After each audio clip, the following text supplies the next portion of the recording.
নমস্কার বন্ধুরা, আমি তার নতুন আলাপে রান্নাঘরে তোমাদের স্বাগত জানাই। এই প্রথম আমি 2 কেজি ওজনে একটি মাছ কিনেছি।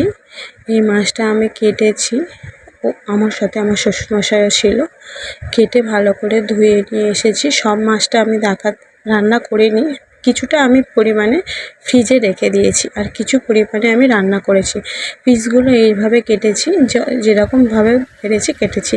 তারপর মাছগুলো আমি লঙ্কা মেশাইনি, এখানে আমি নুন আর হলুদ মিশিয়ে নিয়েছি। ভালোভাবে মিশিয়ে নিয়েছি হলুদ দিয়ে। এই যে পিসগুলো খুব মোটা ছিল আর চর্বি বেশি পরিমাণে ছিল। তেলটা গরম করে নিয়েছি। তারপরে একে একে মাছগুলো দিয়ে ভেজে নেব। প্রথমে মাছ ভাজার সময় গ্যাসটা আস্তে করে দিয়েছি। তারপরে আবার হয়ে যাওয়ার পরে বেশি করে ভেজে নিয়েছি। এই যে মাছ ভাজা হয়ে গিয়েছে। এখানে রসুন বাটা, আদা বাটা, জিরে বাটা, পেঁয়াজ কুচি, লঙ্কা কুচি, টমেটো কুচি আর এটা পেঁয়াজ বাটা। তেলটা গরম হয়ে গিয়েছে, সেই মাছ ভাজার তেলে আমি পেঁয়াজগুলো ভেজে নেব।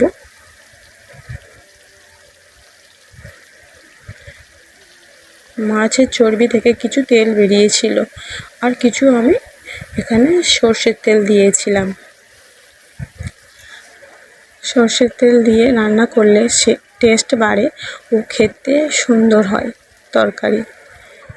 যাই হোক, রান্নাটা করে নিতে হবে। আর এখানে রসুন বাটা দিয়ে দিয়েছি অল্প করে। পরিমাণ মতো আমি সমস্ত কিছু মশলা দেব, আপনারাও পরিমাণ মতন দিয়েও। ভালো করে রসুনগুলো ভেজে নেব আর পেঁয়াজ বাটাটা দেবো, কারণ একটু গ্যাবি মতো করে ঝালটা বানাবো আর কি। যত পরিমাণে আপনারা কষাবেন তরকারির টেস্ট তত বেশি হবে। আর এখানে রসুন আদা দেওয়া হয়নি, এখানে রসুন, পেঁয়াজ আর পেঁয়াজ বাটা দিয়ে আমি ভালো করে ভেজে নেব। ঘনত্বটা হবে, রসুনের গন্ধটাও একটু চলে যাবে। আর তারপর টমেটো কুচি দিয়ে দেব। টমেটোগুলো গলিয়ে নেব। আর এখানে 5টা লঙ্কা আমি ছিঁড়ে রেখেছিলাম, সেই 5টা ছিঁড়া লঙ্কা আমি দিয়ে দেব।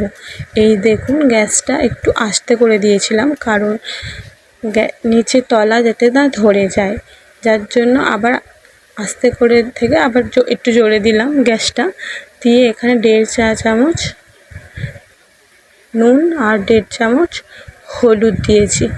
আপনাদের বাড়িতে যেই পরিমাণ ছোট বড় থাকে সেই রকম, আমার তো ছোটই রয়েছে, ঘরে সাধারণত যেরকম থাকে চামচ ওই রকম।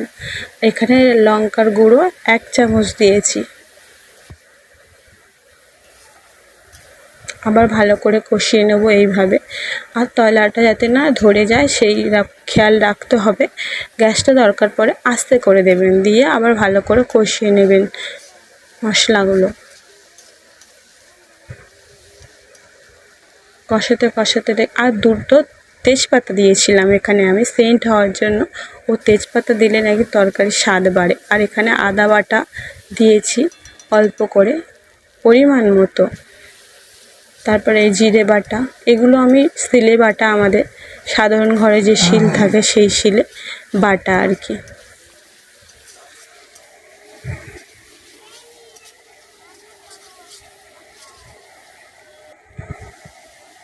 ভালো করে আমি এটা ভেজে নিয়ে কষিয়ে নেব। তারপরে আমি জল দিয়ে দেব, অল্প করে জল দেব, যাতে ঝালটা বেশি ঝোল না হয়। ঝাল বানাবো তো, তাই ঘনত্ব রেখেছি একটু ঘন মতো।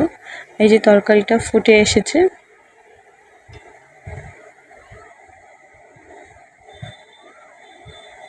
তারপরে আমি তরকারিতে মাছগুলো ফুটে যাওয়ার পরে আমি মাছগুলো দিয়ে দিয়েছি।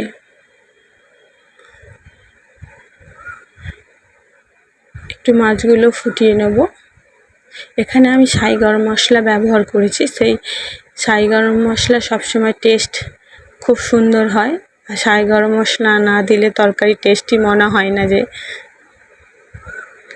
এই দেখুন, আর তারপরে আবার ধনেপাতা হালকা মতো দিয়ে দেবো, তার উপরে ছড়িয়ে দেব। তরকারিটা একটু ফুটে যাবে, তারপরে আমি নামিয়ে নেব। ভিডিওটা ভালো লাগলে সাবস্ক্রাইব করবেন। ও এই ছিল আমার পাঙাশ ট্যাংরা মাছের ভিডিও।